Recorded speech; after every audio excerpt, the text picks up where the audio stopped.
कि हाँ जी मैम, आप विजिबल भी हो और ऑडिबल भी हो। यस। चलिए great. So welcome to the session everyone. आप सभी का हार्दिक स्वागत है आज के सेशन में। एक छोटी सी प्रेयर के साथ आज का सेशन स्टार्ट करेंगे। सभी लोग मेरे साथ मिलके बोलेंगे, dear God, dear universe, please help me stay focused, please help me learn and understand better, please help me stay away from all the distractions, please help me maintain a very positive attitude. 30 seconds के लिए सभी लोग अपने मन में सोचेंगे जो आप जिंदगी में चाहते हो। Please think about it for 30 seconds.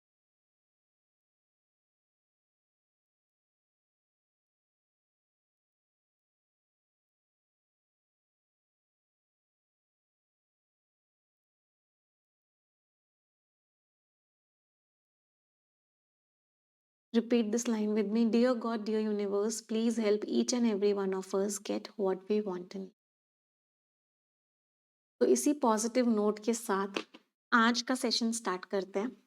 अच्छा, आज अभी तक हम सेशंस में स्किमिंग कर रहे थे, ठीक है। आज के सेशन में हम स्किमिंग तो बहुत सारी करेंगे ही करेंगे, बट उसके साथ के साथ हमें क्वेश्चंस का आंसर भी देना है, ठीक है।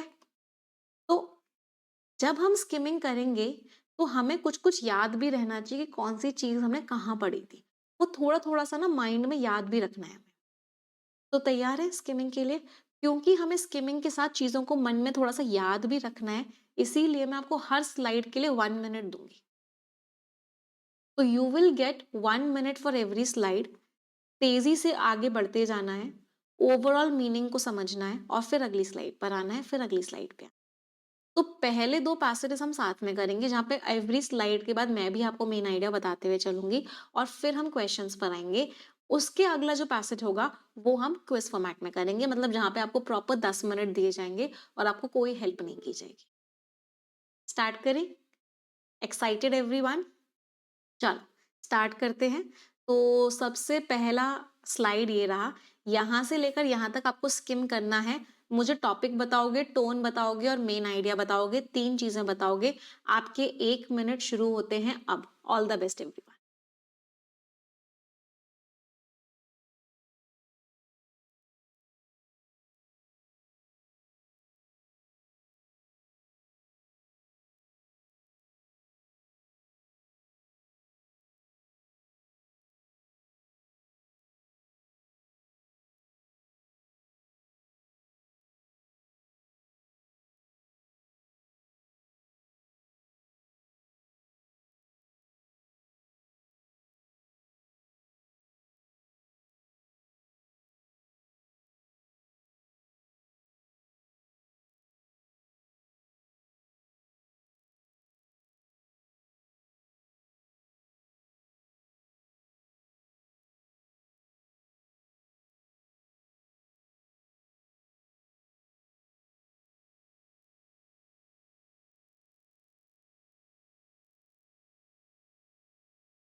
चलिए, टाइम इज अप। देखते हैं कितने लोगों का टॉपिक और मेन आइडिया मैच किया और टोन मैच करी। हमने स्किमिंग किया। विमेन का डेवलपमेंट गेम चेंजर है इंडिया के लिए। फुल पोटेंशियल अभी यूज नहीं हो रहा है। हम इस पोटेंशियल को यूज नहीं कर रहे हैं। सबसे ज्यादा हम एग्रीकल्चर में कर रहे हैं, इसके अलावा कहीं नहीं कर रहे हैं, जो कि इकोनॉमी है। सबसे वुमेन एग्रीकल्चर में एम्प्लॉयड हो रही है। इतनी ज्यादा वुमेन फार्म्स में है, लेकिन उनको उतना पैसा नहीं मिलता है। इंडिया के पास अपॉर्चुनिटी है कि हम वुमेन को भी इक्वल पार्टनर माने। पिछले 10 सालों में मेन तो हायर पेइंग जॉब्स पे चले गए हैं और वुमेन एग्रीकल्चर वर्क कर रही हैं। वुमेन का एम्प्लॉयमेंट बहुत बढ़ गया है एग्रीकल्चर में। हर 3 में से 2 वुमेन अब एग्रीकल्चर में काम कर रही हैं। तो बेसिकली टोन जो है विमेन को लेके, विमेन के रोल को लेके थी। तो इन्फॉर्मेशन दी है ऑथर ने कि विमेन काम तो अब कर रही है, लेकिन विमेन ज्यादा काम एग्रीकल्चर में कर रही है। This was the main idea. Tone informative थी और मेन आइडिया क्या था? विमेन का रोल एग्रीकल्चर में। कितने लोगों का मैच किया मेन आइडिया?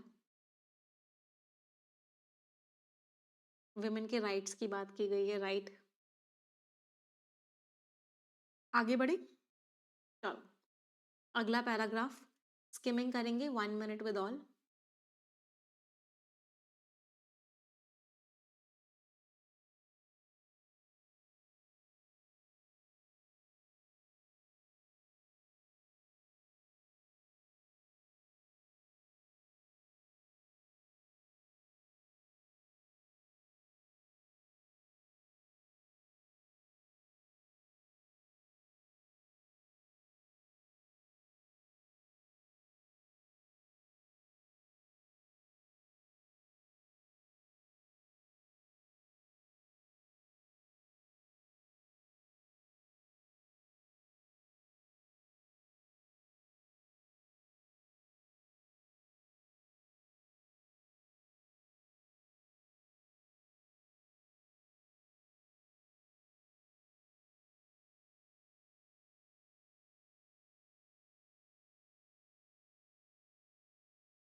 चलिए टाइम इज अप, देखते हैं।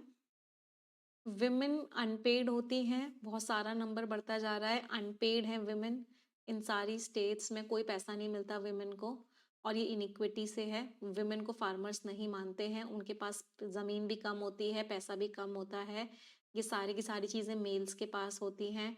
विमेन का पार्टिसिपेशन का मतलब ये नहीं है कि उनकी इनकम बढ़ गई है, तो बोल रहे हैं कि एग्रीकल्चर फेमिनाइज हो गया है, लेकिन इससे इनिक्वालिटी बढ़ गई है। नए नए ट्रेंड्स आ रहे हैं, इसकी वजह से विमेन को इंक्लूड किया जा रहा है, ये अग्रीमेंट भी आया। तो बेसिकली मेन आइडिया एक ही लाइन का था कि विमेन को पेमेंट नहीं मिलता, विमेन ज़्यादातर अनपेड है, तो इससे कोई इक्वालिटी बढ़ नहीं रही, विमेन एग्रीकल्चर में आ रही है तो इनइक्वालिटी ही बढ़ रही है। तो मेन आइडिया वही था कि विमेन को बराबरी की वेजेस या पैसे नहीं मिल रहे हैं, विमेन आर अनपेड, और वहाँ पे इनइक्वालिटी बढ़ रही है। कितने लोगों का मैच किया मेन आइडिया? मैच किया? चलो बहुत बढ़िया। अगले पैराग्राफ पे आते हैं। 1 minute again, all the best.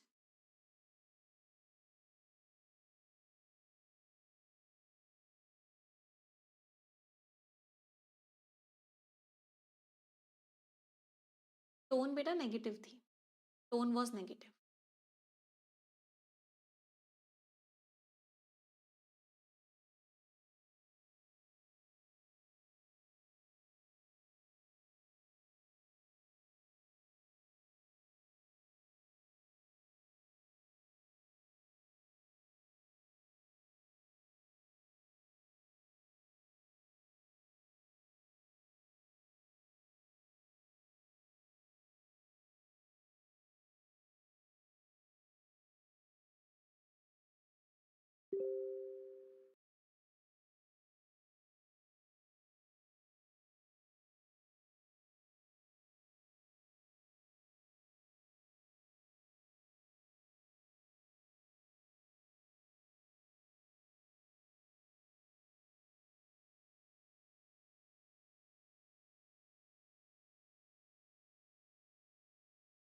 Time is up.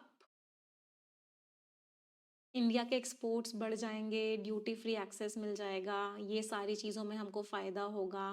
ये सारी जहाँ जहाँ चीज़ें हैं वहाँ पे विमेन बहुत ज़्यादा एम्प्लॉयड हैं, अगर विमेन को ये सब भी दिया जाएगा तो इससे विमेन भी एंटरप्रेन्योर बन पाएंगी। विमेन को हमें मूव करवाना होगा अनपेड से ऐसे मार्केट्स में जहाँ पे पैसा उनको मिले, इन सब चीज़ों में। दुनिया भर में डिमांड भी बढ़ती जा रही है ये सारी चीज़ों की, तो ये सब एक्सपैंड करेगा। विमेन ऑलरेडी वहाँ पर हैं, तो चीज़ें ऐसी करनी पड़ेंगी जिससे कि विमेन प्रोड्यूसर्स शिफ्ट हो सके। तो बेसिकली मेन आइडिया ये था कि विमेन के लिए अपॉर्चुनिटीज आ रही हैं, अब विमेन को हमें अनपेड से पेड की तरफ मूव करना होगा, उनको लेबर से एंटरप्रेन्योर की तरफ मूव करना होगा। तो बेसिकली ऑथर ने सजेशंस दिए हैं कि कैसे हम विमेन प्रोड्यूसर्स को, विमेन फार्मर्स को मूव कर सकते हैं अनपेड जॉब से पेड वर्क की तरफ। टोन कैसी थी? सजेस्टिव थी। सजेस्ट किया है ऑथर ने कि विमेन के लिए अपॉर्चुनिटीज आ रही हैं, तो हमें इन अवसरों का, इन अपॉर्चुनिटीज का यूज करना हो। कितने लोगों का मेन आइडिया मैच किया? थोड़ा थोड़ा कॉन्फिडेंस आ रहा है स्किमिंग पे, धीरे धीरे स्किमिंग इंप्रूव होगी। अभी 10 to 20% इंप्रूवमेंट आ रहा है स्किमिंग में, जैसे जैसे और स्किम करते जाएंगे ये बढ़ता जाएगा, बढ़ता जाएगा, बढ़ता। जितने लोगों ने पिछली वाली 2 क्लासेस भी ली हैं और इस वाली क्लास में भी है, क्या उनको इंप्रूवमेंट फील हो रहा है स्किमिंग में? यस, धीरे धीरे 10% होगा, फिर 20% होगा, धीरे धीरे इंप्रूव करेंगे। चलो, अब लास्ट, ये थोड़ा छोटा है इसलिए 45 seconds for all the best.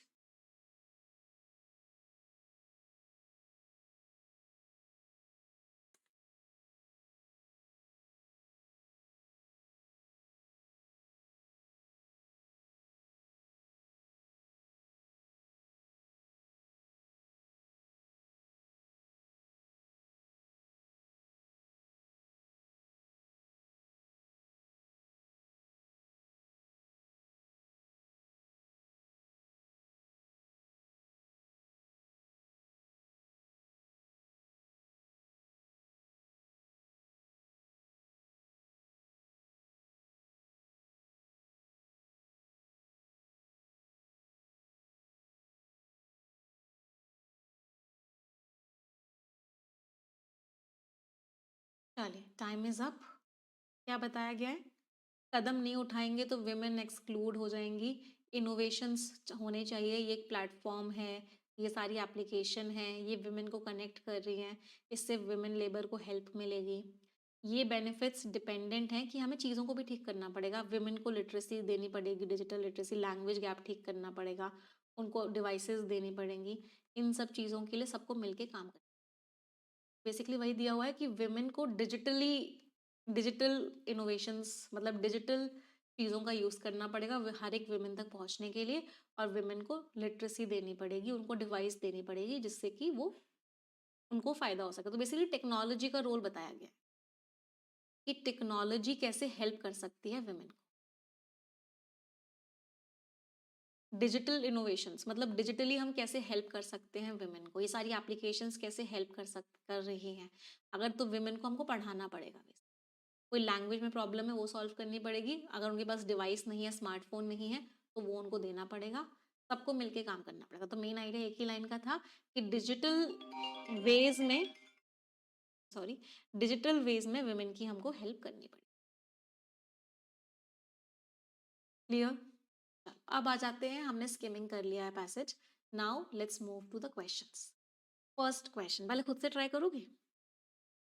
चलो 1 मिनट का टाइम है, पहले एक बार खुद से ट्राई करो, देखते हैं कुछ कुछ सही निकल पा रहा है या नहीं निकल पा रहा।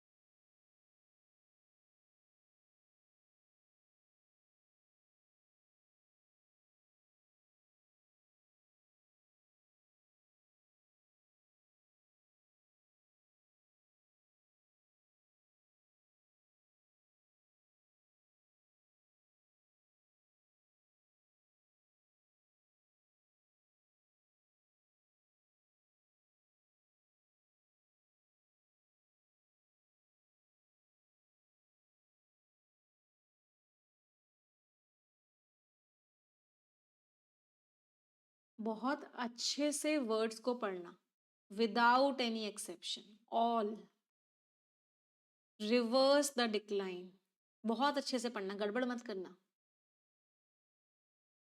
जो विमेन का जो पार्टिसिपेशन बढ़ता जा रहा है एग्रीकल्चर में, इसने सक्सेसफुली रिवर्स कर दिया है जो डिक्लाइन है सेक्टर के शेयर में का नेशनल ग्रॉस वैल्यू एडेड, मतलब विमेन जो पार्टिसिपेट कर रही हैं उससे प्रॉब्लम सॉल्व हो गई है। नहीं, प्रॉब्लम सॉल्व नहीं हुई, सक्सेसफुल नहीं हुआ है, विमेन काम ही कर रही हैं, उनको पेमेंट नहीं मिल रहा है, वो आज भी अनपेड है, तो सक्सेसफुल तो हुआ ही नहीं है कुछ भी।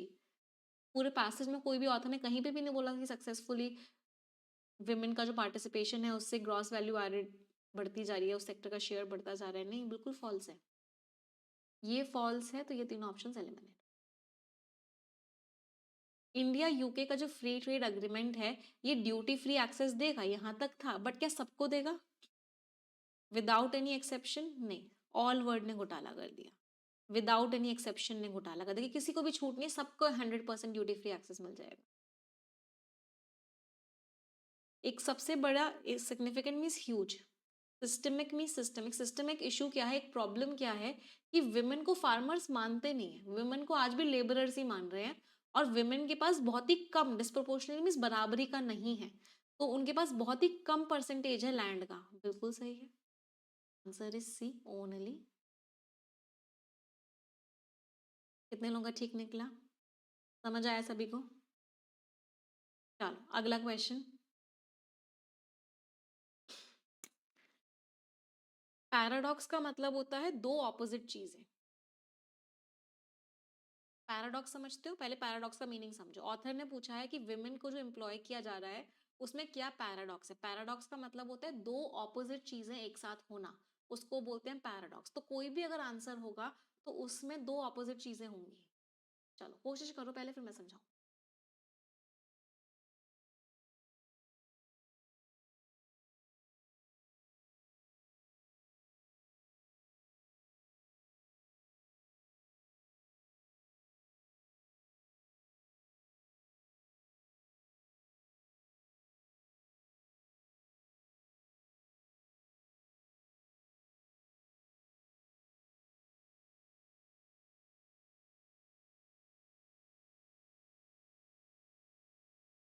चलिए लेट्स डिस्कस इट। विमेन का जो पार्टिसिपेशन है वो तो बढ़ गया है सब्सटैंशियली, मीन्स बहुत ज्यादा, ह्यूजली। लेकिन जो उनका रेम्यूनरेशन है, रेम्यूनरेशन मीन्स पैसा मिलने का प्रोस्पेक्ट, मीन्स चांसेस, पैसे मिलने के जो चांसेस हैं वो बहुत ज्यादा कम हो गए, डिटेरियोरेटेड मीन्स डिक्रीज हो गए साइमल्टेनियसली, मीन्स साथ की साथ। पैसा नहीं मिल रहा, पार्टिसिपेशन तो बहुत हो रहा है, काम तो बहुत कर रही है विमेन फार्मर्स में, लेकिन पैसा नहीं मिल रहा। सही बात है। एग्रीकल्चर प्रोडक्टिविटी बहुत ज्यादा बढ़ गई है, हालांकि कॉन्करेंट में साथ के साथ गिरावट आ गई है फीमेल वर्कफोर्स पार्टिसिपेशन रेट में। ये बिल्कुल गलत दिया हुआ है, वर्कफोर्स पार्टिसिपेशन रेट में तो गिरावट नहीं आई। विमेन की लैंड ओनरशिप बढ़ गई है, नहीं बढ़ी है। और जो उनकी डिसीजन मेकिंग अथॉरिटी है वो तो कम हो गई है, लेकिन उनकी लैंड ओनरशिप बढ़ गई है, नहीं लैंड ओनरशिप तो नहीं बढ़ी। फीमेल एग्रीकल्चर वर्कर्स को ज्यादा पैसे मिल रहे हैं, अच्छी खासी सैलरी उनको मिल रही है, नहीं गलत है। उनका रिप्रेजेंटेशन कम हो गया है, लेकिन उनको पैसे ज्यादा मिल रहे हैं, बिल्कुल गलत है। विमेन का जो एक्सेस है agriculture credit, credit means loan, तो विमेन को लोन अच्छे से मिल रहे हैं। हालांकि अभी भी इनइक्वालिटी है लैंड ओनरशिप में, लेकिन लोन अच्छे से मिल रहे हैं, ऐसा भी कहीं नहीं लिखा हुआ कि विमेन को लोन ज्यादा मिल रहे हैं। तो आंसर इज, कोई परेशानी? चलो अगला क्वेश्चन ट्राई करेंगे। All the best. अब यहाँ पे कीवर्ड है, जो भी कीवर्ड वाले क्वेश्चंस होते हैं ना, उसमें ये कीवर्ड जहां मिला आपको, उन वाली लाइंस को अच्छे से पढ़ लेते हैं अगर क्वेश्चन का आंसर नहीं समझ आ रहा होता तो। पहले क्वेश्चन का आंसर देने की कोशिश करो, अगर डाउट हो रहा होगा दो ऑप्शंस में तो कीवर्ड वाली लाइन पे जाएंगे। चलो पहले आंसर को देने की कोशिश करो।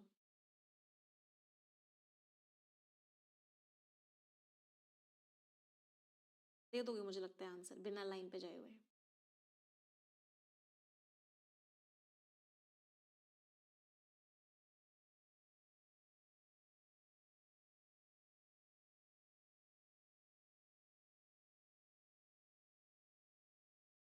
India UK free trade agreement का प्रोजेक्टेड का मतलब क्या है, हम जो अनुमान लगा रहे हैं क्या इम्पैक्ट पड़ेगा, वो तुरंत की तुरंत विमेन को रिकॉग्निशन दे देगा फार्मर्स की तरह, मतलब जैसे ही अग्रीमेंट होगा विमेन फार्मर्स बन जाएंगी और इक्वल लैंड ओनरशिप का हक मिल जाएगा उनको, नहीं ऐसा कुछ भी नहीं था।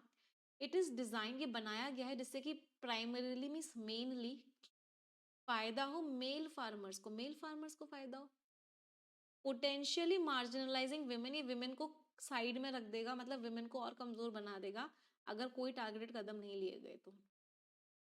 ये विमेन को का चेंज करवा देगा, विमेन ऑन्टरप्रेन्योर्स बन जाएंगी अगर उसके अंदर एम्बेड, एम्बेड मीन्स बसे हुए, अगर उसके अंदर जो बसी हुई प्रोविजंस मीन्स कंडीशंस, तो उसके अंदर जो लिखी हुई कंडीशंस हैं ट्रेनिंग की और क्रेडिट देने की, अगर वो अच्छे से इंप्लीमेंट हुई तो विमेन ऑन्टरप्रेन्योर बन जाएंगी। ये तो मैच कर रहा है, टिक लगा दिया। पैसेज सजेस्ट करता है कि एफटीए का ना के बराबर इंपैक्ट होगा, नहीं इंपैक्ट होगा, ऑथर ने इसीलिए बोला था एफटीए का इंपैक्ट होगा, यहाँ पे बोल रहे हैं नेग्लिजिबल इंपैक्ट, जीरो इंपैक्ट होगा, क्योंकि वो सिर्फ सामानों पे फोकस करता है, एग्रीकल्चर पे नहीं करता। बिल्कुल ही गलत हो गया।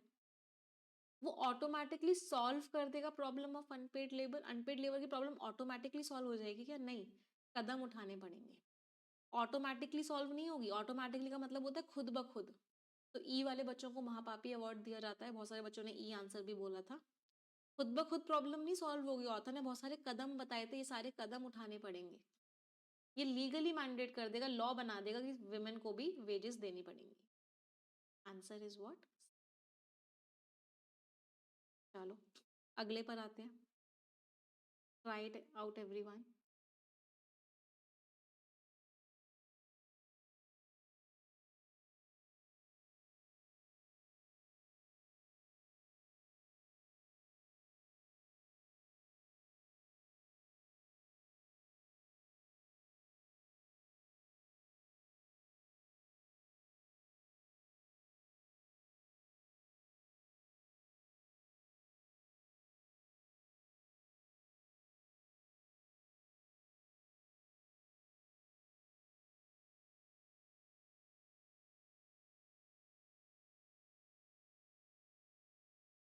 चलिए देखते हैं कौन सा रिस्क है अभी के ट्रेंड्स में, मतलब अभी जो चल रहा है एग्रीकल्चर में उससे क्या रिस्क है जो पैसेज ने सबसे ज्यादा जोर डाला है।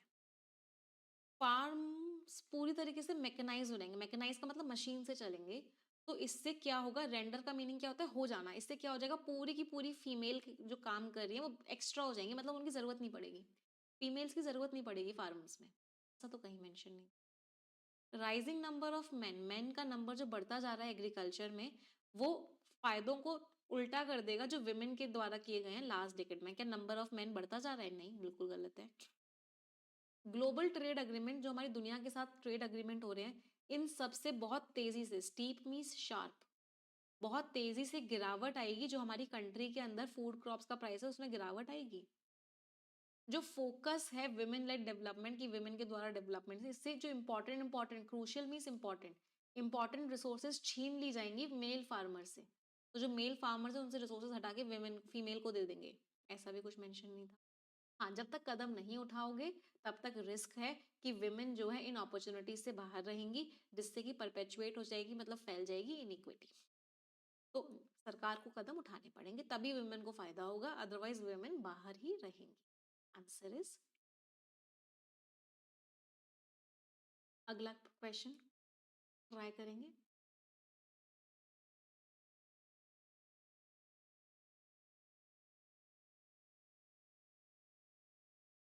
इन्फ्रेंस का मैं मीनिंग बता देती हूँ। इन्फ्रेंस क्या होता है? पैसेज पढ़ा आपने और अपनी अंडरस्टैंडिंग लगाई, तो पैसेज के साथ आपकी सूझबूझ भी लगेगी इस क्वेश्चन का आंसर देने, उसको बोलते हैं इन्फ्रेंस।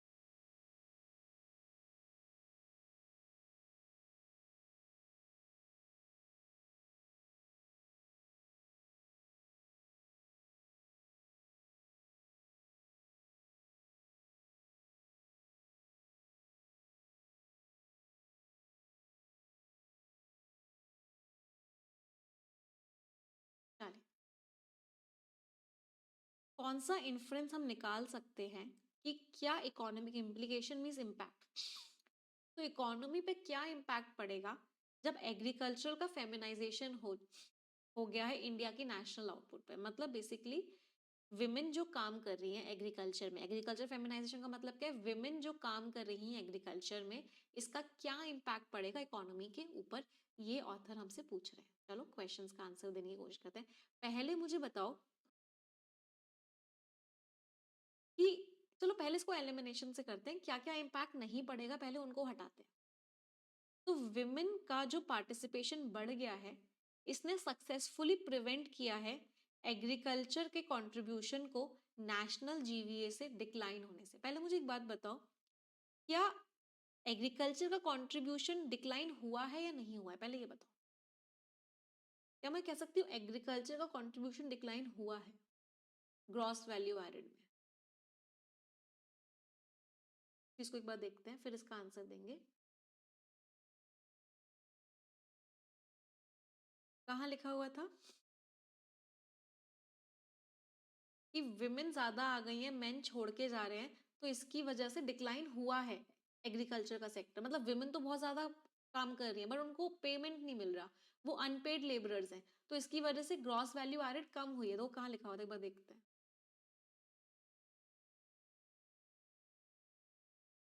कोई वेजेस नहीं मिल रहे उनको।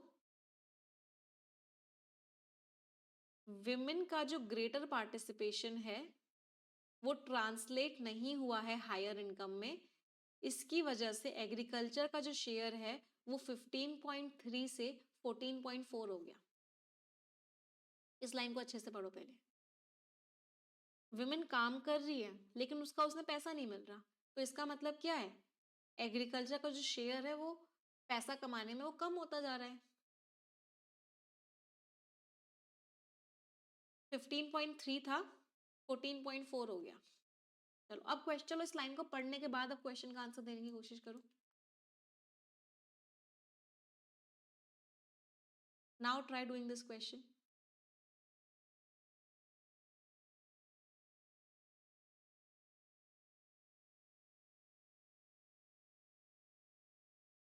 तो गिरने से प्रिवेंट तो नहीं कर पा रही विमेन, विमेन का पार्टिसिपेशन बढ़ गया है लेकिन गिरने से प्रिवेंट तो नहीं हो रहा, गिर तो रहा है। विमेन का जो एग्रीकल्चर वर्क है उसने बहुत ज्यादा इकोनॉमिक वैल्यू क्रिएट कर दी है, जिसको काउंट नहीं किया जा रहा है प्रोडक्टिविटी में। तो विमेन का जो एग्रीकल्चरल वर्क है उससे इतनी ज्यादा इकोनॉमिक वैल्यू आ गई है जो अनअकाउंटेड फॉर है ऑफिशियल प्रोडक्टिविटी मैट्रिक्स में। इकोनॉमिक वैल्यू तो जनरेट ही नहीं हो रही ना। इकोनॉमिक वैल्यू का मतलब क्या होता है? मनी के टर्म्स में वैल्यू, इकोनॉमी को फायदा होने के टर्म्स में वैल्यू, वो हो ही नहीं रही, तो ये भी उल्टा लिखा हुआ है। जो शिफ्ट हुआ है अनपेड फीमेल लेबर की तरफ, मतलब विमेन काम तो कर रही है लेकिन उनको पेमेंट नहीं मिल रहा, ये कोइंसाइड कर रहा है, मैच कर रहा है कि एग्रीकल्चर का जो कंट्रीब्यूशन है नेशनल इनकम में वो कम हो रहा है। सही बात है, विमेन काम कर रही है, पैसा नहीं मिल रहा, तो एग्रीकल्चर का जो कंट्रीब्यूशन है नेशनल इनकम में वो कम होता जा रहा है, मनी वैल्यू कम होती जा रही है।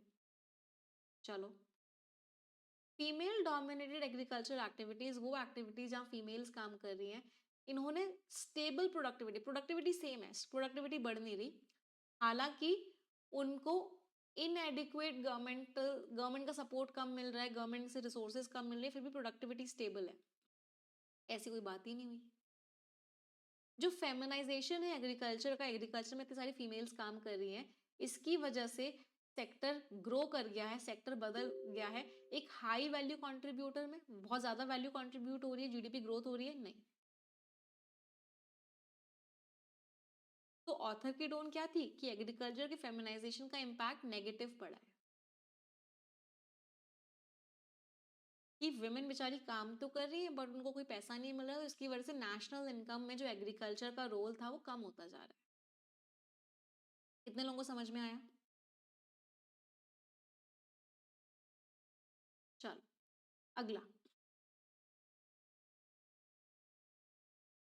1 minute with all।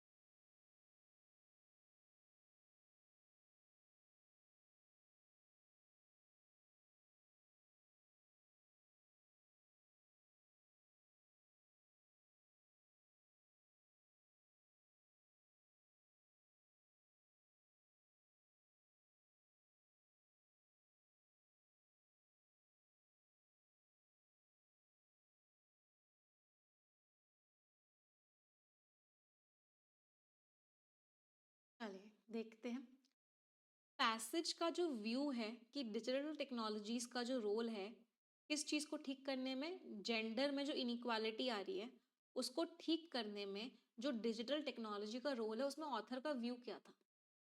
ऑथर ने क्या बोला था कि बहुत सारी टेक्नोलॉजी तो आ गई है लेकिन विमेन को पढ़ाना पड़ेगा उसके बारे में, विमेन को स्मार्टफोन देना पड़ेगा, विमेन को डिजिटल लिटरेसी देनी पड़ेगी, मतलब वो उस टेक्नोलॉजी को यूज कर सके, वो सिखाना पड़ेगा। तो ऑथर ने क्या बोला था कि टेक्नोलॉजी तो आ गई है लेकिन विमेन को उसको लेके इंफॉर्मेशन देनी पड़ेगी, विमेन को स्मार्टफोन देना पड़ेगा, विमेन को डिवाइस देनी पड़ेगी। तो डिजिटल प्लेटफॉर्म्स ने ऑलरेडी हटा दिए हैं सारे के सारे बैरियर्स, तो जितने भी बैरियर्स थे जो विमेन के इक्वल पार्टिसिपेशन को रोक रहे थे वो डिजिटल प्लेटफॉर्म ने हटा दिए हैं क्या? नहीं, अभी हटाए नहीं है, अभी हटाना बाकी है। अभी विमेन को लिटरेसी देना पड़ेगा, विमेन को स्मार्ट डिवाइस देनी पड़ेगी, तब जाके सारे बैरियर्स हटेंगे, तो ये तो नहीं हो सकता। टेक्नोलॉजीज जो सॉल्यूशंस हैं टेक्नोलॉजी के, वो रास्ता तो दे रहे हैं, पोटेंशियल मीन्स हो सकता है, होने वाला, पाथवे मीन्स रास्ता, तो टेक्नोलॉजी रास्ता तो दे रही है विमेन के इकोनॉमिक इंक्लूजन का, कि विमेन को भी इकोनॉमी में इंक्लूड करो, विमेन को भी एक अच्छा खासा हिस्सा बनाओ, लेकिन ये डिपेंडेंट किस पे है कि हमको रिजॉल्व करना पड़ेगा, हमको ठीक करना पड़ेगा foundational accessibility challenges. Foundational accessibility challenge का मतलब क्या है कि एक्सेस होना चाहिए विमेन के पास, एक्सेस का मतलब क्या है, विमेन के पास स्मार्टफोन होना चाहिए, वो डिवाइस होना चाहिए। फाउंडेशनल एक्सेसिबिलिटी मीन्स विमेन को पढ़ना आना चाहिए, उसको यूज करना आना चाहिए, वो डिवाइस होना चाहिए। तो जब हम इन चैलेंजेस को रिजॉल्व करेंगे तभी इसका फायदा है, नहीं तो इसका कोई फायदा नहीं है। सही लग रहा है? Mobile application, mobile apps use कर रहे हो, प्रिसिशन मीन्स बहुत ही एक्यूरेट, एक्यूरेसी के एग्रीकल्चरल टूल्स जो हैं वो इनहेरेंटली मीन्स नेचुरली वो बेकार है। तो क्या मोबाइल एप्लीकेशंस बेकार हैं? ऑथर ने ऐसा कहीं भी बोला है कि ये जो मोबाइल एप्लीकेशंस हैं, जितने भी टूल्स हैं, जितनी भी चीजें हैं एग्रीकल्चर में जो हेल्प कर रही हैं टेक्नोलॉजी की, वो नेचुरली बेकार हैं? किस चीज को ठीक करने में? इतनी ज्यादा इनइक्विटीज जो हैं जो फीमेल फार्मर्स फेस कर रही हैं उसके लिए बेकार है? बेकार तो नहीं है। ऑथर ने बोला काम कर जाएंगी अगर विमेन को पढ़ा दिया तो। डिजिटल लिटरेसी इनिशिएटिव्स, अगर विमेन को पढ़ा दिया गया तो इसमें अलोन वर्ड ने घोटाला कर दिया। अलोन मीन्स ओनली, सिर्फ इससे काम चल जाएगा। सिर्फ विमेन को पढ़ा दो तो कॉम्प्रिहेंसिवली मीन्स कंप्लीटली, इससे विमेन का स्टेटस ठीक हो जाएगा। नहीं, डिवाइस भी तो देना पड़ेगा उनको। इससे कंप्लीटली ट्रांसफॉर्म मीन्स चेंज हो जाएगा विमेन का इकोनॉमिक स्टेटस। इसके अलावा कोई और चीज की जरूरत नहीं है। कॉम्प्लीमेंट्री मीन्स साथ में, इंस्टीट्यूशनल मीन्स रूल्स रेगुलेशंस बनाने की या कोई रिफॉर्म लाने की, रिफॉर्म मीन्स कोई चेंज लाने की जरूरत नहीं है। सिर्फ विमेन को लिटरेट कर दो, काम खत्म। नहीं, डिवाइस भी देना पड़ेगा, विमेन को लोन भी देना पड़ेगा, क्रेडिट भी देना पड़ेगा, बहुत सारे स्टेप्स है, एक से काम नहीं चलेगा। किसने घोटाला किया? अलोन वर्ड ने। Alone means only. E commerce platform की तो बात ही नहीं हुई थी पैसेज में। ई कॉमर्स प्लेटफॉर्म तो कौन होते हैं? अमेजोन, फ्लिपकार्ट, जहां से आप चीजों को परचेज कर सकते हो। ये तो आउट ऑफ कॉन्टेक्स्ट है। आउट ऑफ कॉन्टेक्स्ट मीन्स ये टॉपिक ही डिस्कस नहीं हुआ।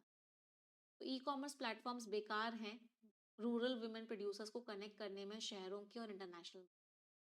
तो answer is what? Answer is,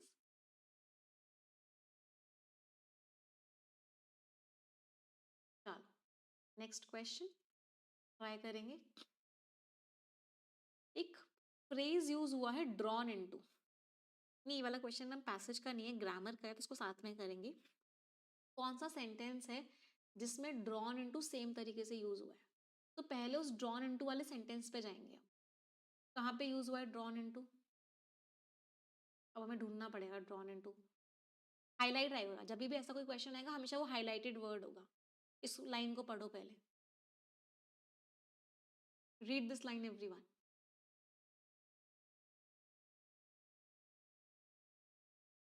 तो जो चेंजेस आए हैं इंडियन वर्कफोर्स में, इसकी वजह से मेन जो है higher paying non farm jobs में खिंच गए हैं। ड्रॉन इनटू मींस उसने अट्रैक्ट कर लिया है। चलो अब क्वेश्चन पर आते हैं।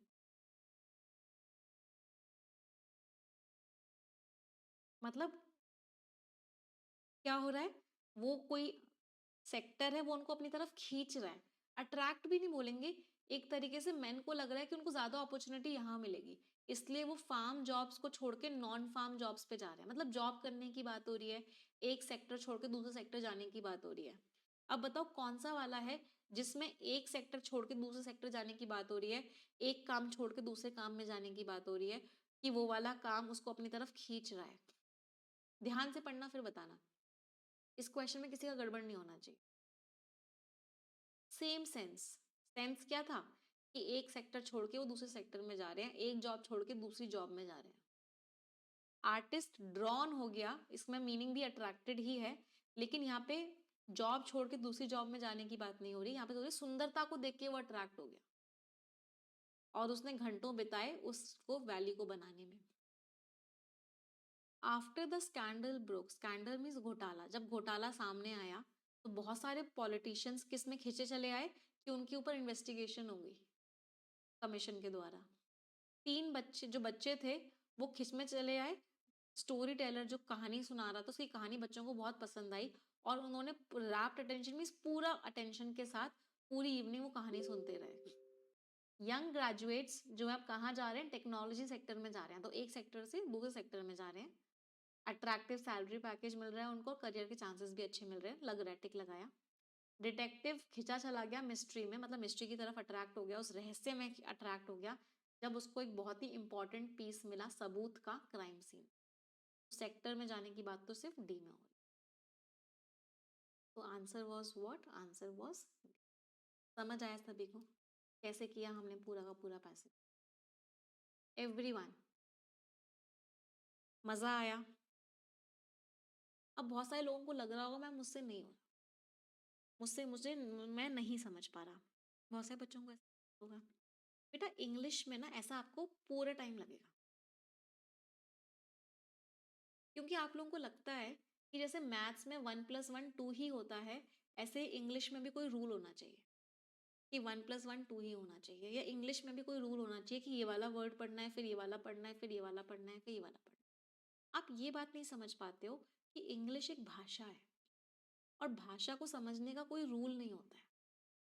भाषा को समझने के लिए आपको ज़्यादा से ज़्यादा उसको फेस करना पड़ता है। जितना फेस करोगे उसको उतना ईज़ी लगने लग जाएगा। पहला पैसेज करोगे मेरे साथ बहुत डिफ़िकल्ट लगेगा, दूसरा पैसेज और डिफ़िकल्ट लगेगा, तीसरा पैसेज डिफ़िकल्ट लगेगा, चौथे पैसेज से थोड़ा-थोड़ा ईज़ी लगना शुरू हो जाएगा। तो तरीका एक ही है इसको समझने का, इसको करने का, इसमें मार्क्स लाने का, and that is face it as much as possible. जितना फेस कर सकते हो उतना फेस करो,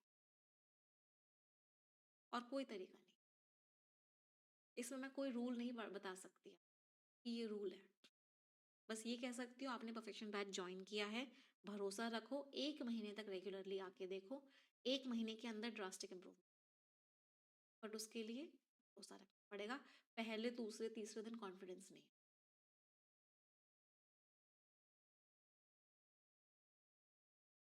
आगे बढ़े, नेक्स्ट पैसेज पर आए। अगला पैसेज करते हैं, सेम स्ट्रैटेजी फॉलो करेंगे। यहाँ से यहाँ तक स्किमिंग करनी है। सभी के पास 1 मिनट का टाइम है। All the best everyone.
चलिए देखते हैं क्या समझ में आया। इंडिया में पानी की प्रॉब्लम चल रही है क्लाइमेट चेंज की वजह से। बाढ़ आ रही है, सूखा पड़ रहा है, स्ट्रेस आ रहा है इंडिया के पानी सिस्टम पे। क्लाइमेट बहुत सारों में से एक है। इंडिया के पानी के रिसोर्सेज को नंबर से बताते हैं, नंबर्स मीनिंगफुल नहीं है। इंडिया की जो पानी की रिसोर्सेज हैं वो अलग अलग जगह अलग अलग है। इतना पानी, इतनी बारिश होती है, इतना पानी आता है इन सब जगह। इनमें से इतना पानी हम यूज़ कर सकते हैं। इस बेसिन में इतना पोटेंशियल है, लेकिन सिर्फ इतना ही यूज़ कर सकते हैं। तो बेसिकली इंडिया में जो पानी की प्रॉब्लम है वो बताई गई है, और फिर सारा डेटा दिया गया है। तो बोला गया कि पानी की प्रॉब्लम एक जो रीज़न है वो क्लाइमेट चेंज है। तो मेन आइडिया वही था कि पानी का क्राइसिस के बारे में डेटा दिया हुआ है, कितना पानी आता है, कहाँ आता है, कितना यूज़ कर सकते हैं, और एक क्लाइमेट चेंज की वजह से पानी में प्रॉब्लम आ रही है, और वो एक फैक्टर है। टोन नेगेटिव थी, राइट। टॉपिक था वाटर क्राइसिस। मेन आइडिया था, डेटा दिया हुआ था वाटर क्राइसिस को लेके, और क्लाइमेट एक रीज़न बताया गया। चलो नेक्स्ट, ऑल द बेस्ट।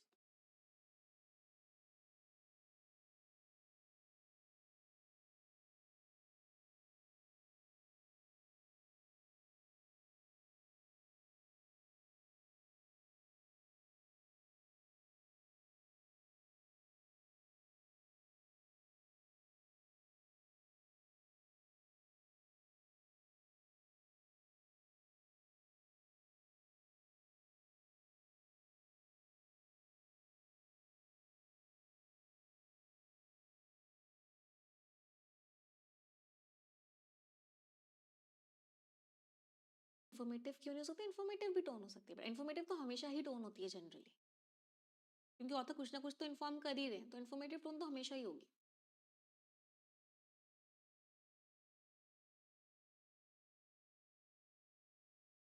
चलो अगला पैराग्राफ क्या कह रहे हैं? इतनी बारिश इतने टाइम में हो जाती है, इसकी वजह से सीजनल रिवर होती है, फिर वो सूख जाती है। पूरे साल की बारिश कुछ ही दिनों में हो जाती है, तो हम उसको यूज नहीं कर सकते। फिर जो रिवर्स हैं वो भी रिस्क पे हैं, क्लाइमेट चेंज की वजह से सूखा पड़ जाता है, फ्लड आ जाते हैं, फिर इन सब की वजह से पानी की डिमांड भी बढ़ती जा रही है, फिर पोल्यूशन भी होता जा रहा है। बहुत ज़्यादा क्लियर हो रहे हैं क्लाइमेट के इम्पैक्ट पानी पे। वार्मिंग जो हो रही है इसकी वजह से वाटर डिमांड बढ़ रही है। रेनफॉल का ट्रेंड भी क्लियर नहीं है। कुछ प्रोजेक्ट्स बताते हैं कि बारिश बहुत ज़्यादा होगी, बहुत ज़्यादा ही बारिश होगी, यहाँ यहाँ होगी। कुछ कहते हैं कुछ एरियाज में बारिश कम हो रही है। तो मतलब बेसिकली क्या बोला हुआ है कि इंडिया में ना रेनफॉल यूनिफॉर्म नहीं है।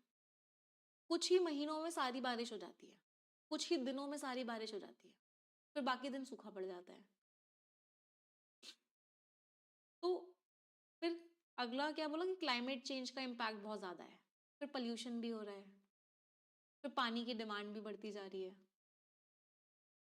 तो पहले पैराग्राफ में मेन रीजन क्लाइमेट चेंज दिया हुआ था पानी की प्रॉब्लम को, फिर आगे क्या बताया गया और क्या प्रॉब्लम है पानी की? पहली प्रॉब्लम है कि बारिश कुछ दिन हो जाएगी, फिर बाकी दिन सूखा पड़ा रहेगा, ये प्रॉब्लम है। पोल्यूशन प्रॉब्लम है, और फिर डिमांड ऑफ पानी की डिमांड बढ़ती जा रही है, ये प्रॉब्लम। तो 3 प्रॉब्लम्स क्या बताई? पहले में क्लाइमेट चेंज बताया था, और इसमें अनइवन रेनफॉल, दूसरा पोल्यूशन, और तीसरा इंक्रीजिंग डिमांड ऑफ वाटर, पानी की डिमांड बढ़ती जा रही है। ये सारे रीजंस बताए कि क्या क्या रीजंस है पानी के क्राइसिस। तो टोन फिर से नेगेटिव है, टॉपिक है पानी की क्राइसिस के क्या क्या प्रॉब्लम्स हैं, और मेन आइडिया है 3 प्रॉब्लम्स बताई हैं ऑथर ने। चलो अगला पैराग्राफ।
अगला पैराग्राफ ऑथर क्या कह रहे हैं? फिर और भी प्रॉब्लम्स हैं। एक प्रॉब्लम है कि हिमालयन ग्लेशियर्स खत्म होते जा रहे हैं, स्नो मेल्ट हो रही है, फिर इसकी वजह से हमको क्या लग रहा है? रिवर्स में फ्लो बढ़ रहा है, तो बहुत सारे लोगों को बाढ़ आ सकती है। फिर क्लाइमेट चेंज की वजह से चीज़ें तो खराब हो रही हैं, बट इंडिया मैनेज भी अच्छे से नहीं कर रहा। फिक्स्ड वॉल्यूम है, ड्राई ईयर्स के लिए कोई फ्लेक्सिबिलिटी नहीं है, कॉन्फ्लिक्ट्स हो रहे हैं, पुराने चीज़ों को लेके इंफ्रास्ट्रक्चर बना हुआ है। फिर क्या लिखा हुआ है? क्लाइमेट चेंज इकलौता कारण नहीं है, इंसान की वजह से भी बहुत सारे कारण हैं। इंसान इतना ज़्यादा एग्रीकल्चर कर रहा है जिसमें पानी इतना यूज़ हो रहा है। तो बेसिकली ऑथर ने पहला तो बोला, अगली प्रॉब्लम क्या है कि तो ग्लेशियर्स मेल्ट हो रहे हैं, इसकी वजह से बाढ़ आ सकती है। दूसरी प्रॉब्लम, इंडिया अच्छे से मैनेज नहीं कर रहा है, इंडिया आज भी पुराने पुराने सिस्टम यूज़ कर रहा है, इंडिया का मैनेजमेंट खराब है। और तीसरी प्रॉब्लम कि इंसानों की वजह से ही प्रॉब्लम आ रही है, इंसान एग्रीकल्चर में बहुत ज़्यादा पानी यूज़ कर रहा है, ग्राउंड वाटर से ले रहा है और बहुत ज़्यादा पानी यूज़। तो फिर से क्या-क्या और पानी में प्रॉब्लम, पानी की प्रॉब्लम है इंडिया में, वो सब बताई गई है। तो पहली प्रॉब्लम ग्लेशियर्स का मेल्ट करना, दूसरी प्रॉब्लम इंडिया का मैनेजमेंट अच्छा नहीं है, पुराना है, और तीसरी प्रॉब्लम एग्रीकल्चर में आज भी हम बहुत बहुत ज़्यादा पानी यूज़ कर रहे हैं, जिसकी वजह से पानी खत्म होता जा रहा है। ग्लेशियर्स होते हैं आइस के बड़े बड़े माउंटेन्स, उनको ग्लेशियर्स बोलते हैं।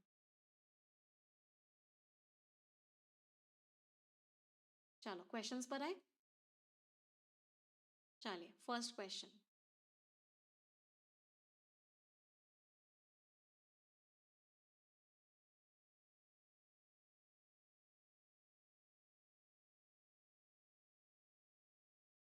पहले मुझे बताओ इस क्वेश्चन की टोन पॉजिटिव होगी या नेगेटिव होगी?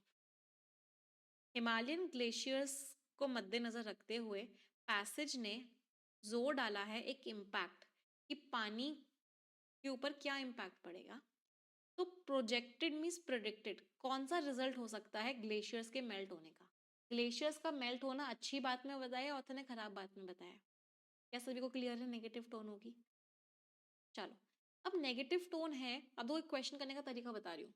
तो सबसे पहले पॉजिटिव टोन वालों को एलिमिनेट करो, जिस जिसकी पॉजिटिव टोन है उनको काट दो। बताओ किस किस कौन कौन सा ऑप्शन ऐसा है जिसकी टोन पॉजिटिव है, उसको काटो सबसे पहले। परमानेंट इंक्रीज हो जाएगा ड्राई सीजन के रिवर फ्लो में, मतलब जब ड्राई सीजन है, जब बारिश नहीं हो रही है, उस समय भी रिवर में पानी रहेगा। पानी की सिक्योरिटी इंश्योर हो जाएगी, पूरे टाइम पानी रहेगा। क्या मैं कह सकती हूँ पॉजिटिव टोन है? पूरे टाइम पानी रहेगा। चलो लगातार और रेगुलेटेड फ्लो रहेगा पानी का, पूरे साल पानी फ्लो करेगा। बढ़िया बात है भाई, ये तो पॉजिटिव टोन है। रिस्क बढ़ जाएगा ग्लेशियर लेक आउटबर्स्ट फ्लड्स, मतलब बाढ़ आने का रिस्क बढ़ जाएगा। सही था ये, लेकिन किस वर्ड ने घोटाला किया? सोल। सोल का मतलब क्या होता है? ओनली। इन वर्ड्स को बहुत ध्यान से देखा करो, मैं बार बार कहती हूँ ये वर्ड्स घोटाले वाले शब्द होते हैं। ये आपका आंसर गलत करवा देते हैं, नेगेटिव मार्किंग करवा देते हैं पूरे पैसेज को अच्छे से पढ़ने के बाद भी। सोल मीन्स ओनली, इकलौता इम्पैक्ट यही रहेगा, इकलौता बड़ा और कोई इम्पैक्ट ही नहीं पड़ेगा। घोटाले वाला वर्ड था ये। स्टार्टिंग में सर्ज होगा रिवर फ्लो में, पानी रिवर का बढ़ जाएगा, उसके बाद कम हो जाएगा। जब वो पूरा ग्लेशियर मेल्ट हो जाएगा तो खत्म हो जाएगा पानी। मैच कर रहा है, हमने टिक लगा दिया। नेगेटिव टोन है क्योंकि लॉन्ग टर्म रिडक्शन है, टोन भी नेगेटिव है, तो मैंने अभी एक छोटा टिक लगाया है। अब मैं ई ऑप्शन को भी पढ़ूंगी। पूरी तरीके से गायब ही हो जाएंगी पेरेनियल रिवर्स। कंप्लीट वर्ड ने घोटाला कर दिया फिर से। किस वर्ड ने घोटाला किया? कंप्लीट, पूरी तरीके से गायब हो जाएगी रिवर। पेरेनियल रिवर्स जो हैं, जो पूरे टाइम फ्लो करती हैं, वो रिवर्स गायब हो जाएंगी। रिवर्स गायब क्यों होंगे भाई? ग्लेशियर मेल्ट कर रहे हैं तो रिवर्स में तो पानी आएगा स्टार्टिंग में बहुत ज्यादा। अगर आइस मेल्ट कर रही है तो पानी तो शुरुआत में बहुत आएगा। तो ई वाले बच्चों को महापापी अवार्ड दिया जाता है। पेरेनियल का मतलब होता है जो पूरे टाइम फ्लो करती हैं, वो rivers. Answer was what? Answer was, ma'am घोटाले वाले वर्ड्स बता दो। Sole, only, merely, completely, definitely, surely, without any exception. जब भी ये वर्ड्स हो बहुत ध्यान से पढ़ने की जरूरत। रेयरली, ड्राई सीजन फ्लो का मतलब होता है बेटा जब बारिश नहीं हो रही है तब भी रिवर में फ्लो है, रिवर में पानी है, उसको बोलते हैं dry season river flow. Entirely,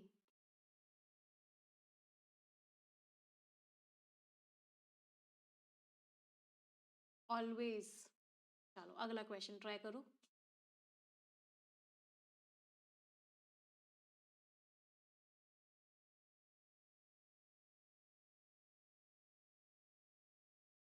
लग रहा है मुझे दे दोगे इस क्वेश्चन का आंसर भी।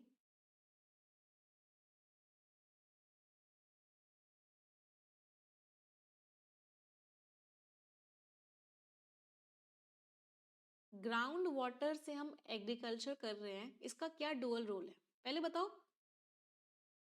प्रॉब्लम क्या है इसमें? कि पानी खत्म होता जा रहा है, पानी खत्म होता जा रहा है, पानी का नैरेटिव में बताना था, पानी खत्म होता जा रहा है ना, यही लिखा हुआ था। आंसर बताओ।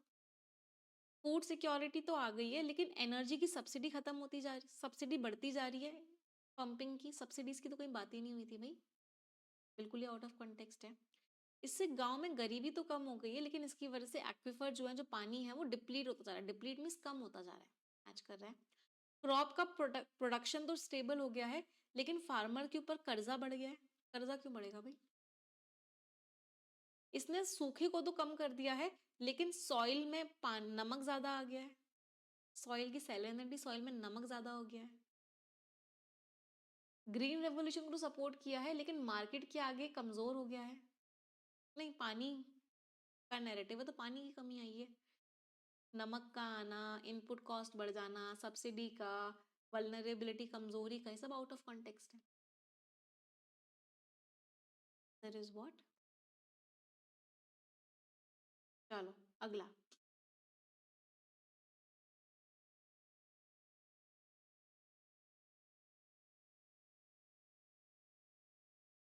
इन्फर का मतलब है अपनी सूझबूझ लगानी है ना।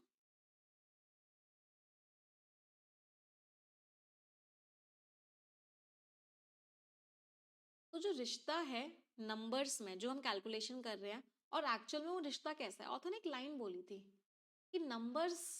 अच्छा पहले मुझे इसकी टोन बताओ, चलो मैं कोई हेल्प नहीं कर रही। टोन कैसी आएगी, रिश्ता अच्छा है या रिश्ता खराब है, पहले तो ये बताओ मुझे। या नंबर्स अच्छे हैं या नंबर्स का कोई फायदा नहीं है?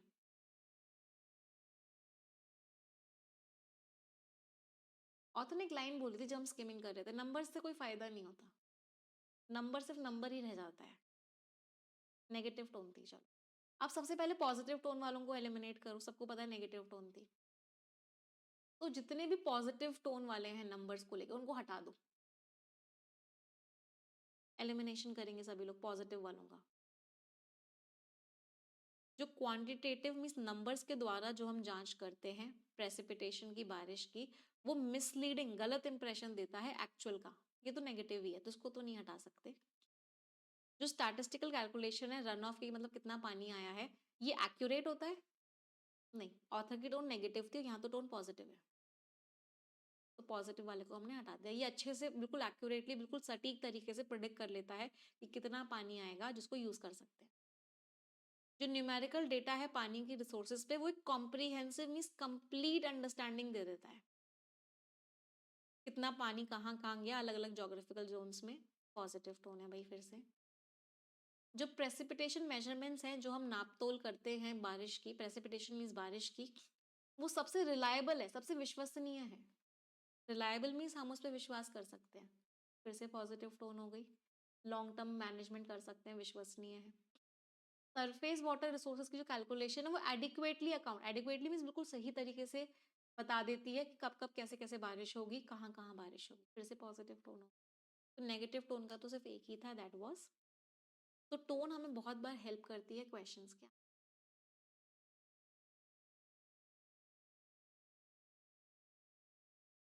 कोई परेशानी? सी वाले बच्चों को महापापी अवार्ड दिया जाता है। इतने सारे सी वाले बच्चे थे। चलो अगला क्वेश्चन ट्राई करेंगे पहले खुद से।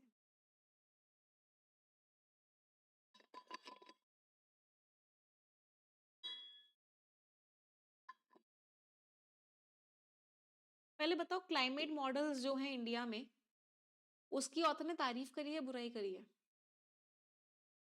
इंडिया जो मॉडल्स यूज कर रहा है, इंडिया जो मैनेजमेंट कर रहा है चीजों का, उसकी रिलायबिलिटी, रिलायबिलिटी मीन्स विश्वसनीयता, हम उस पर कितना विश्वास कर सकते, प्रिडिक्टिव मीन्स वो कितना हमें सही बताएगा, उसकी जो विश्वसनीयता है वो अच्छी है या खराब है? बुराई करी है, बहुत बढ़िया। तो आंसर ही बता दो फिर।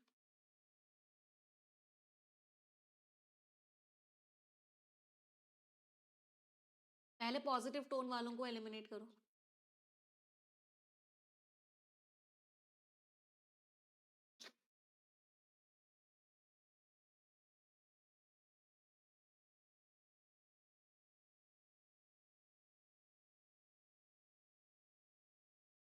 चलिए देखते हैं। जो हम मॉडल्स यूज कर रहे हैं, जो हम डेटा देखते हैं, वो दिखाता है कंसिस्टेंट अग्रीमेंट है, मतलब बिल्कुल चीजें मैच करें। कंसिस्टेंट मीन्स लगातार, agreement means matching, demonstrate means show, simulation means जो हम बिल्कुल कॉपी करके, मतलब सिमुलेशन मीन्स बिल्कुल एक्सटर्नल जैसा इन्वायरमेंट में होता है बिल्कुल वैसा करके मॉडल बनाते हैं, उसको बोलते हैं सिमुलेशन मॉडल। जैसे मॉक टेस्ट आपका एक सिमुलेशन मॉडल होता है एग्जाम का, तो बिल्कुल एग्जाम जैसा मॉक टेस्ट बनाया जाता है, तो बहुत शो करते हैं, बिल्कुल चीजें मैच करती हैं। जो हम प्रिडिक्ट करते हैं कि बारिश कब आगे ज्यादा बढ़ जाएगी, बिल्कुल चीजें मैच कर जाती हैं। कौन पॉजिटिव हो गई भी। क्लाइमेट प्रोजेक्शंस जो हम नंबर्स निकालते हैं, प्रोडिक्शन करते हैं, वो यूनिफॉर्म बताता है, यूनिफॉर्मली सेम बताता है सब जगह बारिश कहाँ कहाँ बढ़ेगी, जिससे बहुत अच्छे से एड्रेस हो जाती है, मतलब सॉल्व हो जाती है पानी की कमी की प्रॉब्लम पूरी कंट्री में। तो पूरी कंट्री में पानी की प्रॉब्लम बहुत अच्छे से सॉल्व हो जाती है। पॉजिटिव टोन है। जो थियोरेटिकल मॉडलिंग प्रिडिक्शंस हैं, मतलब जो गवर्नमेंट जिस तरीके से प्रिडिक्ट करती है कहाँ कितनी बारिश होगी, वो अलग है। एम्पेरिकल मीन्स ऑब्जर्वेशन पे बेस्ड, जो देख के हमें सबूत मिलता है, और जो सरकार प्रिडिक्ट या गवर्नमेंट या कोई ऑर्गेनाइजेशन प्रिडिक्ट करती है वो अलग अलग होती है। इसकी वजह से अनसर्टेनिटी है फोरकास्टिंग में। फोरकास्टिंग मीन्स प्रिडिक्शन में चीजें मैच नहीं करती हैं। रिवील मीन्स शो करता है ये अनसर्टेनिटी। चलो टोन नेगेटिव है। जो डेटा आया है वेस्टर्न घाट से वो वैलिडेट करता है। वैलिडेट मीन्स बिल्कुल सपोर्ट करता है। डेटा सपोर्ट करता है हमारे प्रोडिक्शंस को। तो सरकार ने जो प्रोडिक्शन किया है कि यहाँ बारिश होगी, जो डेटा आता है बारिश होने का बिल्कुल मैच कर जाता है। नहीं, मैच तो नहीं करता भाई। फिर से टोन पॉजिटिव है। क्लाइमेट मॉडल सक्सेसफुली लिख दिया फिर से। सक्सेसफुल वर्ड का ही मतलब होता है पॉजिटिव टोन। आगे पढ़ने की भी जरूरत नहीं थी। एंटिसिपेट करते हैं मतलब प्रिडिक्ट करते हैं। स्पेशल मीन्स स्पेस, मतलब कहाँ कहाँ बारिश कैसे कैसे होगी, और जो बिल्कुल मैच करता है। अलाइन मीन्स मैच करता है जो पुराना ट्रेंड है उससे। तो जैसे पहले होता आया था अब भी वैसे ही बारिश होती है, कोई चेंज नहीं आ रहा, और हमारा मॉडल भी बिल्कुल मैच करता है। तो फिर से पॉजिटिव टोन है। नेगेटिव टोन सिर्फ एक ही की थी, एंड दैट वाज। चलो नेक्स्ट, खुद से ट्राई करेंगे।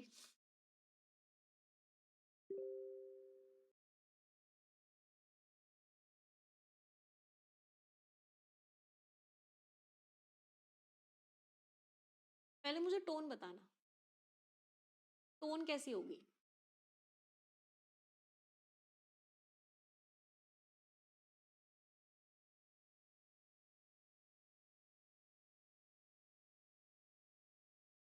कौन सा अजम्पशन है, कौन सी बात मान के चल रहे हैं पानी के इंफ्रास्ट्रक्चर को लेके, जो पैसेज चैलेंज कर रहा है डिस्कशन से। नहीं, टोन नेगेटिव नहीं होगा। क्वेश्चन बहुत प्यारा क्वेश्चन है। पैसेज किसी बात के खिलाफ है, ऑथर किसी चीज को चैलेंज कर रहे हैं, तो सरकार कौन सी बात मान के चल रही है जिस चीज के पैसेज खिलाफ है। क्वेश्चन को समझो पहले। फॉर एग्जाम्पल, आप ये मान के चल रहे हो कि 2 दिन के अंदर आपको स्किमिंग आ जाएगी। मैं इस चीज के खिलाफ हूं कि 2 दिन के अंदर स्किमिंग नहीं आ सकती, रेगुलर प्रैक्टिस से आएगी। तो क्वेश्चन ये है, ऐसी कौन सी बात है जो आप मान के चल रहे हो जिसके मैं खिलाफ हूं। तो आप तो कोई अच्छी बात मान के चल रहे हो,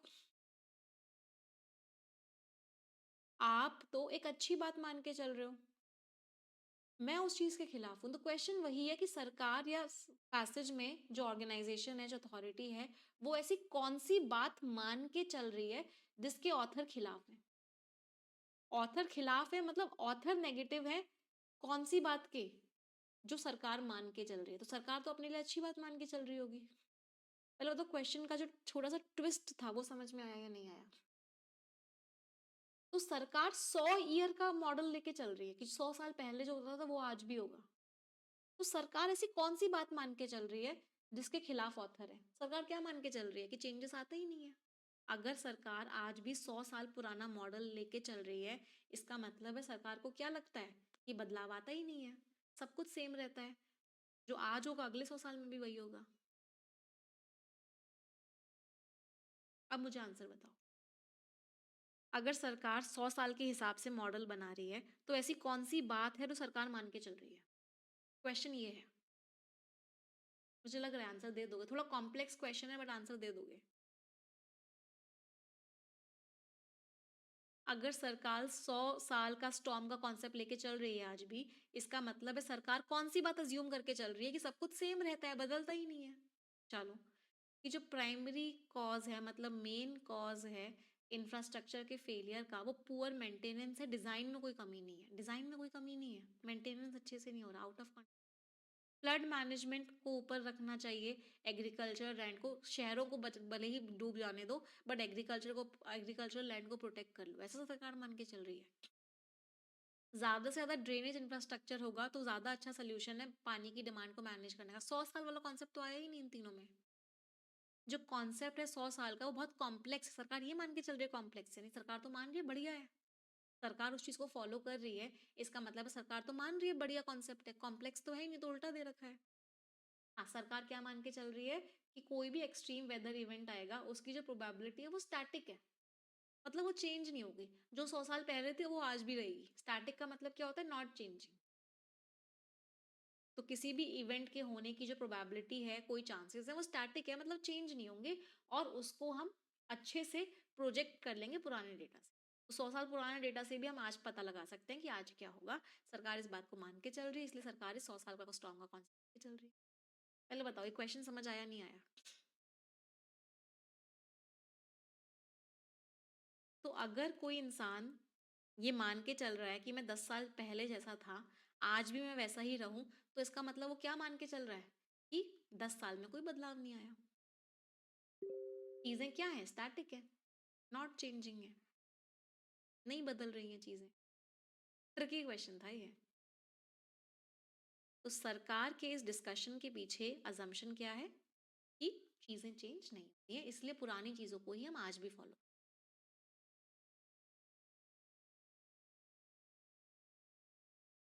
चलो, अब ये थोड़ा सा अलग लेवल का क्वेश्चन है, फिर से ये पैसेज से क्वेश्चन नहीं है।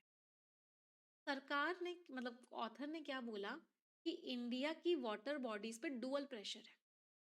इंडिया की वाटर बॉडीज पे क्या है, दो तरफा प्रेशर है। दो तरफा प्रेशर क्या है, इनफैक्ट ऑथर ने तो बहुत सारे प्रेशर्स बताए। पहला प्रेशर क्या है, क्लाइमेट चेंज का। दूसरा प्रेशर क्या है, पॉल्यूशन का। तीसरा प्रेशर क्या बताया कि हम एग्रीकल्चर इतना ज्यादा कर रहे हैं। तो ये तीन प्रेशर्स बताए ऑथर ने पूरे पैसेज में कि हमारी वाटर बॉडीज पे ये प्रेशर है। तो ऐसा कौन सा सेंटेंस है जो बिल्कुल सेम टाइप की बातें कर रहा है?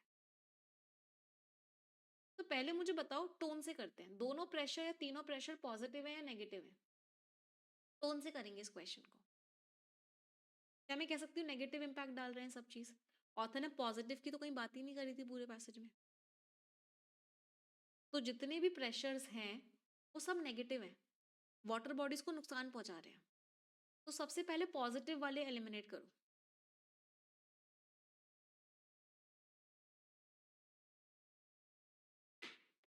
सबसे पहले क्या करोगे, पॉजिटिव वाले एलिमिनेट करोगे। यहाँ पे बेनिफिट वर्ड आ गया था, ये पॉजिटिव था। यहाँ पे आ गया था न्यू इंफ्रास्ट्रक्चर बन रहा है, मतलब ये पॉजिटिव था। नई नई रोड्स बन रही है, नई नई रेलवेज बन रहे हैं, मेट्रो बन रही है। यहाँ पे लिखा हुआ था प्रोटेक्शन बढ़ रहा है, पॉजिटिव था। कंजर्वेशन प्रोग्राम्स जो है, प्रोटेक्शन के प्रोग्राम्स प्रोटेक्शन बढ़ा रहे हैं, पॉजिटिव था। यहाँ पे तक ग्रोथ हो रही है। ऑथर की तो टोन कहीं पॉजिटिव थी ही नहीं पूरे पैसेज में, तो सिमिलैरिटी तो हो ही नहीं सकती। तो क्या मैं कह सकती हूँ सारे ऑप्शन है? इसको देख लेते हैं। सी लेवल बढ़ता जा रहा है, ग्लोबल वार्मिंग से प्रॉब्लम है, और पोल्यूशन भी हो रहा है। सही बात है, मतलब क्लाइमेट चेंज की वजह से भी प्रॉब्लम आ रही है और पोल्यूशन की वजह से भी प्रॉब्लम आ रही है, तो आंसर। मजा आ रहा है? चलो, अब आप लोग, जब मैं पैसेज पढ़ा रही थी मुझसे स्वैम्पिंग वर्ड का मीनिंग पूछ रहे थे। वेरी स्मार्ट मैम, हाईलाइट दिया किया हुआ है, तो मैम तो क्वेश्चन पूछेंगी ही। तो पहले ही मैम से पूछ लो स्वैम्पिंग वर्ड का meaning.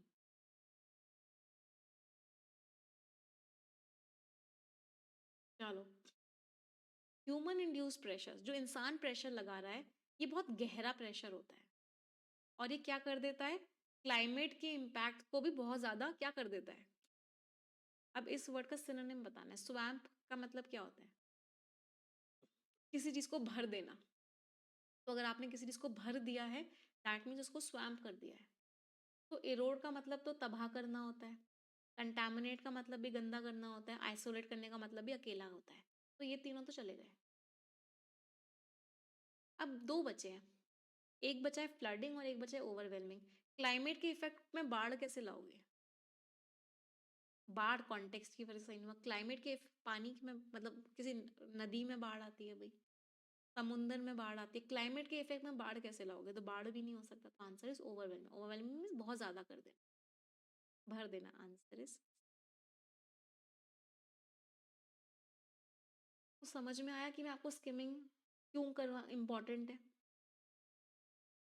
Y is skimming important? क्या हम क्वेश्चंस का आंसर दे सकते हैं स्किमिंग की हेल्प से? बिल्कुल दे सकते हैं, और ये हमें सीखनी पड़ेगी क्योंकि प्रीलिम्स के पेपर में हमारे पास रीडिंग के लिए टाइम नहीं होता है। तो skimming is very very very important, और ये धीरे धीरे धीरे करके आपकी डेवलप हो जाएगी। मज़ा आया आज के सेशन में? तो अभी हमने स्किमिंग पे पूरा का पूरा फोकस किया था। कल से हम रीडिंग कॉम्प्रिहेंशन स्टार्ट करने वाले हैं। आज भी वैसे रीडिंग कॉम्प्रिहेंशन ही किया हमने, बट कल से हम रीडिंग कॉम्प्रिहेंशन एक स्ट्रैटेजी के साथ करें। यस, जो आपकी उम्मीदें थी परफेक्शन से वो पूरी हो रही हैं। बहुत लोगों ने बहुत उम्मीद करके, बहुत मुश्किल के साथ, बहुत डिफिकल्टी के साथ परफेक्शन बैच को ज्वाइन किया था। क्या उम्मीदें पूरी हो रही हैं? लग रहा है कि 1 महीने रेगुलर आएंगे तो इम्प्रूवमेंट दिखना स्टार्ट हो जाएगा। यस, तो बेटा मेरी पूरी की पूरी कोशिश है कि आपको एक एक क्लास में ऐसी प्रोवाइड